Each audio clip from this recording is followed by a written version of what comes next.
Welcome to another edition of the Giants Huddle podcast, brought to you by Citizens, the official bank of the Giants. We're coming from our podcast studio, which is presented by Hackensack Meridian Health. Keep getting better. New guest today, new to the beat.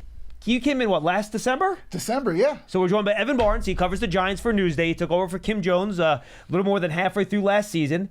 So how has it been, first offseason, trying to kind of figure out what the New York Giants are all about? I tell you, it's been cool kind of learning some things. I mean, it's been a chance to kind of see how the Giants are doing things, how the NFL does things with their schedule, because obviously I've been so used to an NBA calendar covering the Nets. So it's a lot to learn this offseason. Like, it's not, there's more practices, there are more things of that nature, but it's been pretty fun. Yeah, you mentioned it. So you covered the Nets. What do you think, from your opinion, are the biggest differences between covering an NBA team versus an NFL team? More practices in the offseason. That you can actually go to, right? Right. Like the Nets, for example, like when they were done, they hired a new coach last offseason. We couldn't see any of it. The first time we saw anything was really Summer League. So that was like 2 months after they hired, or a month after they hired their coach. Now we get to have more practices with the Giants, so I can see a little bit more. We can see Jaxson Dart, Abdul Carter, and some of these guys a little bit more. See really the new additions, because in the NBA, you don't get to see the free agents until preseason, really. Yeah. So this has been kind of great. Yeah, I got to imagine. And then you were at the Senior Bowl, if I remember correctly, right? I was. And you were at the Combine as well? No Combine. You were not. You were at the Senior Bowl. Is that kind of like NBA Summer League, where you have kind of everybody there, and it's kind of like an NFL convention, the same way Summer League is kind of like an NBA convention? I'll say in that sense, yes. Like, there were a lot of people there. Obviously, it's definitely a little bit different. Sure. Because, the little nuances, but it does feel similar. There was a lot of people there. There were a lot of, teams, a lot to learn, a lot to see. It's like, wow, this is not a meat market, but definitely was a good exposure to see a lot of people around the league. Combine is more meat markety than and Mobile, Alabama, not quite Las Vegas for the people that have been to both places. A little bit different. Not exactly. No, not quite the same thing. All right, so let me start here. You popped in late last year. Obviously, the Giants did not have a good year. They did not win a lot of football games. Goes without saying. What was your impression of the locker room and how guys were interacting with each other and things of that nature? Because I think it's actually valuable sometimes to have fresh eyes on it that hasn't been through this like we have the last few years. Yeah, I mean, I was only here for 5 games, but What you could tell is there was not a lot of like guys pointing fingers or name calling. There was a lot of, trying to stay unified for the mission. Obviously, it's hard to be on a losing team. There wasn't a lot of excitement, but you could tell that there was still a togetherness, I would say. There wasn't a sense of guys drifting apart or things of that nature. You can tell that when a bad team is a bad team, sometimes guys can go for theirs or whatever, but you really saw a togetherness. And I think for me, it was a good way to get to see how did this team handle adversity, because obviously a lot of losing drains you, Yeah, absolutely. As you look at the offseason as a whole and what the Giants have done, free agency, draft, etc., what stands out to you the most that you think can be used as a guidepost for fans as they think about the 2025 season? I think the defense. I mean, we were here at the end of the season when John Merrick came out and basically said, he was really disappointed with the defense. He was tired of watching teams march up and down the field. Yep. He singled them out. So you look at how much money was spent on the defense, getting Paulson Adebo, Javon Holland, Chauncey Golston, all these guys. I think the key is fans should see how is this defense going to get better. Is this defense going to be an improvement to where, you can get some takeaways, you can get some playmakers, playmakers doing those things. That's going to be what I'm looking for, and I think fans should look forward to, because this defense spent a lot of money to get these guys in. You want to return on that investment right away. And we heard from Shane Bowen today. He spoke to the media, and he pretty much said that, right? One of the last things he said in that press conference was that we need to take the ball away a lot better. And that seems to be, they got the treasure chest thing going. That seems to be a real focus of the defense in the offseason. Yeah, and it's funny you say that, because it reminds me of like college, where college teams have like the takeaway gimmick or whatever. Hey, whatever you got to do to help keep guys motivated, do it, because this team struggled. Like, I think the first game I covered was one of the games where they got a takeaway and broke the streak of 11 straight games, I think. So they need more takeaways. They're emphasizing it, and you got guys who know how to get the ball, like Adebo especially. Huddle up, get in here. If you're lined up here, you gotta go over the middle with it to score. Right. How do we make that happen? I don't know. But Citizens does. Make sense of your money with Citizens, official bank of Eli Manning. Yeah, and look, we heard from Brian Burns today as well, and from the coordinator. Everyone seems legitimately excited. Everyone always says they're excited, but you can tell with the intonation of their voice and how they say it people seem legitimately excited about the veteran additions in the secondary, first and foremost, in Holland and Debo, and then just having Abdul Carter as a chess piece up front. I think the belief seems to be from the coaches and the veterans in the locker room that this defense can just do a lot more this year in terms of execution, but also in terms of things you can try to do based on the personnel they brought in. Absolutely. And let's be honest, this team has won Super Bowls on the backs of its defense, right? Yep. They've had great defensive players in the past who have made this franchise what it is. So if you add some players who can raise the caliber and guys who are here who can meet that mark, I think that's where this identity of this team really wants to be. What's your early impressions of Abdul Carter? Ooh. He's something, isn't he? That's all I can say. He's something. Like, obviously it's pads and we're not seeing guys, take off whatever, but you just see him. He loves it. Like, I saw some energy from him at one practice where I was like, oh, he really gets it. He wants to be out there doing these things. He looks like he can definitely be an impact right away. And he has an edge to him. Just when you talk to him, he just seems like, not that he's not a good dude, he just seems very serious. Like, he is very, very locked in, wanting to be a really good football player. Yeah, and I talked to his D-line coach at Penn State, and he basically said, look, when he wants to do something, he's set on it. Like, he went to Penn State, wanted the 11 jersey that a lot of players have worn there. He wanted it, he worked for it, got it, and lived up to it. So I think for him, when he has a goal he wants to meet, he wants to go for it. So I think that's something that impresses me is he's driven, he wants to get better, and most importantly, he's hungry. Like, yeah, that's what you want to see out of your number 3 pick. All right, let's jump over to the offensive side of the ball. But first, a reminder, the Giants Huddle podcast is brought to you by Citizens, the official bank of the Giants. From game day celebrations to your everyday financial needs, Big Blue fans can get the most out of every moment with Citizens. Learn more at citizensbank.com/Giants. All right, let's go to the offensive side of the ball. Obviously, the big move this offseason, in free agency at least, was bringing in Russell Wilson. A lot of the other offensive pieces, aside from the quarterback room, and we'll talk about that mostly today, remain the same. There weren't that many other additions. Russell Wilson, it's like somebody programmed the guy to play quarterback. The way he talks, and I mean that as a compliment. Like, yes. He knows how to answer every question the way he wants to answer the questions. The way you see him in practice go up to every teammate and have something different to say to each guy. He seems like a guy that's like born to play that specific position.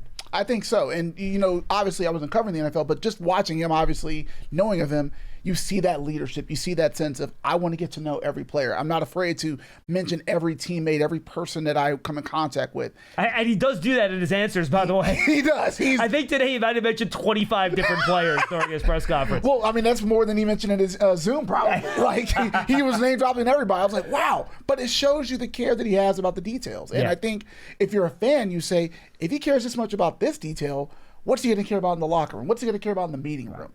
You want to see that. So you may look at it and say, he does say a lot. He feels like he's very programmed, but the details matter, and he cares about that, and he's got a ring to prove it. And it does seem like he has, Wanda Robinson spoke today, but even from hearing from the other players, he has naturally assumed a leadership role on this team very, very quickly. Yeah, like clearly the guys have talked about how much as soon as he got signed, he goes to work out with Jalen Hyatt and Darius Slayton and Theo Johnson. Like, the guys understand Russell Wilson's here. There's a different poise, a sense of him. Like, there's a sense of he knows who he is, what he's done in this league, but he also wants to get better every day. Russ talked about, like, he's not worried about, Jaxson Dart behind him as much as I'm trying to be the best person I can be every day. And I think that singular focus is impressive and needed on this team because you need to have that kind of change at quarterback, to kind of spice things up and get things going a little bit. Yeah, I thought it was interesting. Wanda Robinson spoke today about how when they went to throw with him in Atlanta in the offseason, him and Slayton were talking afterwards, and they both said, boy, this was even better than we thought it was going to be. Yeah. I mean, geez, like, when they're talking that highly of somebody, you know that, okay, they've been around. They see things. They're not just doing hyperbole. They see it. And if it's important that they see it, because obviously you can sell to the fans, oh, Russell Wilson's here, whatever. But when the players see it and they're obviously excited about it, that tells you, okay, there's reason to get behind Russ and what he can bring. Obviously, we know what he was the last few years in Denver and Pittsburgh. But what can happen on a team where you already have the talent? You bring in a change of quarterback. Who knows, How do you feel about how they've navigated their way in the draft to wind up with Jaxson Dart? I thought it was brilliant. We had heard that they were trying to move into the first round, but I thought it was brilliant in how really they didn't give up too much. It's 2 3s. That's it. Two third-round picks. Okay, that's fine. You got a quarterback you can groom. We've talked about, and I've heard since I got here, how much Brian Daboll would love to have a quarterback that he can kind of groom and build and show the quarterback guru label that he's had. you get a quarterback who is played a lot of football, who's experienced, that they're really high on. We just talked to assistant GM Brandon Brown about how much they were really high on Jaxson Dart. So now the chips are here, and you say, hey, you got your guy. Let's see this process play out. How do you groom this quarterback? And the one thing I've noticed when I'm in practice, and I cautious fans of this all the time, like results from these OTAs, guys, it's a passing camp, and guys are figuring it out. Don't take that too seriously. Yes. I am impressed with his natural athletic ability. He moves very smoothly. He's flexible. He's able to roll left, throw right. He just seems to be a very fluid athlete with the way he moves in the pocket. He does. You can see him, when the play, breaks down, he can get out of the pocket, move around a little bit. That's going to be an interesting dynamic. I think, you want to see a quarterback that can move in this era, like not just someone who can stand there, read a play sheet, throw it downfield. You want to see a guy who can extend plays. And it's funny, there was a play earlier, and Wanda Robinson referenced it today, where he kind of like dives for the pylon on a play. And Wanda Robinson's like, yeah, he needs to chill with that. Like, this is the NFL now. You're a quarterback. You can't be like diving and doing all sorts of crazy stuff in practice. No, someone's going to have to teach him how to slide. I don't know if he has baseball on his resume. He does actually. He actually played baseball in high school. Well, there you go. So it's time to get back to those rules. Like, you got to slide, not dive. Let your feet catch somebody, not your shoulder. If you want to know how to manage 2 minutes of crunch time football, I'm your man. But if you're wondering about a long-term financial plan, you should talk to Citizens. Hey, I can also talk lawn care. I'd like to learn about a mowing routine. Yes, I knew I could help. Make sense of your money with Citizens. Yeah, absolutely right. Malik Neighbors, Russell Wilson has had high praise. He's had high praise for everybody, but he's had high praise for Malik Neighbors for sure. What else do you think we'll be able to see from Neighbors with the different quarterback room and how he's going to be able to mesh with Winston, who we didn't even talk about, and then be Jaxson Dart along the way? I think Russell Wilson is going to trust to throw the ball to him even when he's covered, and that's going to give him a lot of opportunities. I think so. I mean, you look at the fact that Neighbors put up all those numbers with 4 different quarterbacks throwing him the ball last season. What's it going to be when you have not just one quarterback, but someone who has success in the league, who can get guys open, who can throw that deep ball? I mean, we didn't get to see Neighbors really go downfield as much. I saw the Colts game where he was able to go deep, but he didn't really have there weren't a lot of deep passes and deep plays in this offense last year. Now you see that. I think the sky's the limit for what Malik can do and how he can build on last season where you have to kind of adjust and work with different quarterbacks. Now you got one. Sky's the limit for him. Yeah, and look, he's been Russell Wilson was positive about Jalen Hyatt as well. He's had some really nice moments in the spring. Mm-hmm. But I think you hit something interesting where I think a big reason they wanted to bring in Russell Wilson and the way they've talked about it, we're going to see a lot more downfield passes this year. I just think you have one of the best deep ball throwers. Wanda Robinson talked about how he just got the ball perfectly in the bucket over the shoulder. Bucket, yes. Exactly. I think this is going to be a much more high variance offense. So I think they're going to try to run it a lot, play action, but when they throw the ball, this is not going to be dunk time in the passing game. They're going to throw the ball downfield. And I think that's what people want to see. They want to see this offense open up a little bit more, be exciting, and really players like that too. But I think Dable's wanted to see it for the last 2 years. He just hasn't been able to get his quarterback. Yeah, exactly. So you get Russell Wilson not just for his leadership, but yeah, he can throw that deep ball. I mean, let's see Jalen Hyatt, what he can do. Let's see what Malik can do with even Slayton. I mean, yeah, for sure. I'm excited to see that as a reporter. If a fan's excited, shoot, that's amazing. All right, final 2 questions on the offense.